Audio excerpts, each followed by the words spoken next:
you might be banned from ever suing Disney, regardless of what they may do to you. This story is tragic, it is heartbreaking, and frankly, it is unbelievable. There is a loophole that I now think a lot of big companies and corporations are going to try to use to absolve themselves of any responsibility to you or the consumer as a whole. This story first starts off tragically. There was a couple from New York that went on vacation down to the Walt Disney parks in Orlando, and unfortunately, this guy's wife was terribly allergic to a bunch of different things. They went out to a restaurant, I believe at the Epcot Center, don't quote me on that, where they asked the waiter, hey, can we be sure that these specific allergens aren't in the food that we are served? The server went back to the kitchen, asked the chef. The chef confirmed, yes, this is totally fine.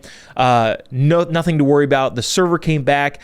They asked several times, probably to an annoying extent, but as you'll see, was probably justified.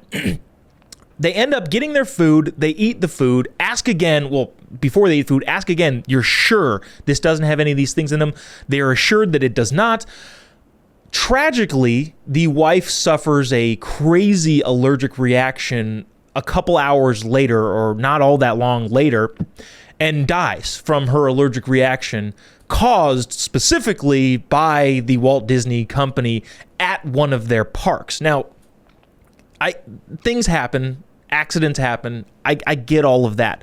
But also, Disney is responsible, in my view, for what happened, given how reassured this couple was that, no, this is safe, no, this is safe, no, this is safe. The toxicology report definitively proved that it was an allergic reaction that tragically killed this 42-year-old woman in their parks. Fast forward, the guy attempts to sue. I think this happened in October, and in January he filed a lawsuit, some wrongful death. I'm not sure specifically what the lawsuit is, but he sued Disney, which rightfully so. They, whether or not intentionally, they were the cause of his wife's death, which is a tragic, heartbreaking thing to have to deal with. But at the same time, you need to have some sort of responsibility and culpability in the error that the company made. The Disney lawyers have responded to this lawsuit using now a loophole, like I said, that I think a lot of corporations and big companies are going to use. They said this is written in the New York Times. When Mr. Piccolo, which is the husband's name, had agreed to the terms and conditions on the Walt Disney World website when he used the My Disney app to purchase tickets to the Epcot Resort in 2023, he agreed to arbitrate all disputes against the company. In other words, rather than this suit being taken to a jury of his peers and looking for as much damages as he can get, the Disney Corporation said, no, we don't want to go to a trial, to a jury, to figure out what we do owe for this, again, tragic thing that they are responsible for. Instead, they said, well, considering that you signed up on your PlayStation for Disney Plus, you specifically said that every dispute you have with the company will be settled in arbitration. Well, what does that mean? Well, arbitration is an arbitration panel or a judge, depending on where you are and how the arbitration works there, that says, well, this is what happened, this is what you wrote. It's like a Judge Judy situation, rather than a jury. The New York Times article goes on to make the point that defendants often like arbitration because, unlike a jury of your peers who will be very sympathetic to this guy, especially in his lawsuit against a massive conglomerate, they're going to award him a bunch of money.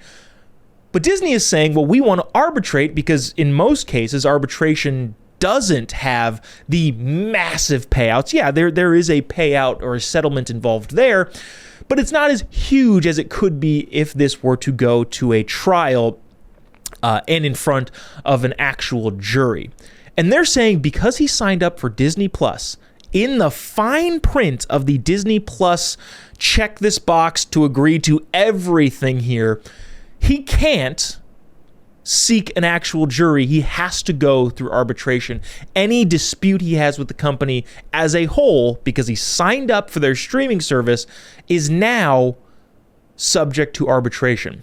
And my question is, well, first of all, his attorneys are saying, no, this is bogus. There's no way that this is going to be the way that we handle this.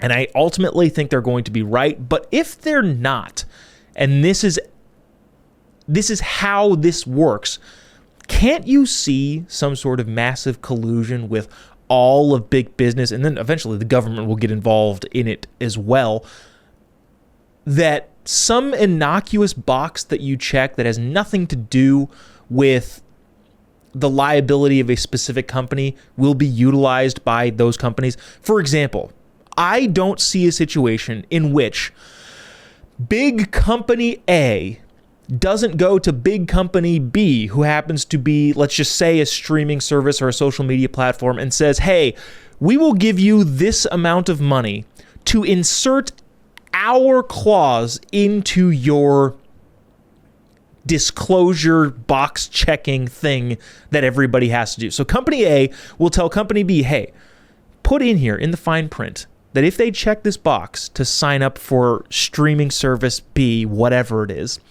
that they no longer can file a jury lawsuit against our company, and you have to absolve any problems through arbitration. And again, I don't think it necessarily even stops there. That's just the furthest extent that I can think of in my head. What is stopping from a bunch of the big conglomerates putting themselves in all of their own disclaimers to absolve everybody from getting probably what they're due relative to the harm that they were caused by said corporation? Now, again, I realize that that can be a little bit convoluted, but this story in particular, I think it will be fascinating to see how it plays out. I will try to keep up with this to see what the courts actually say. Can checking the box, agreeing to the terms and conditions on the Disney Plus website, make it so that you can't seek the damages that you're probably due from the Disney company because you checked that little box?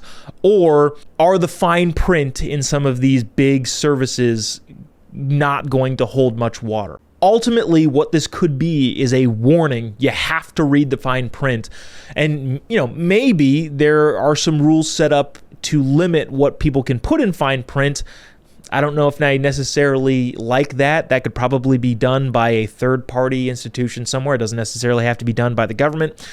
But maybe this is just a big warning of read the fine print, or else you might not get what you ultimately deserve from these big companies because of a technicality.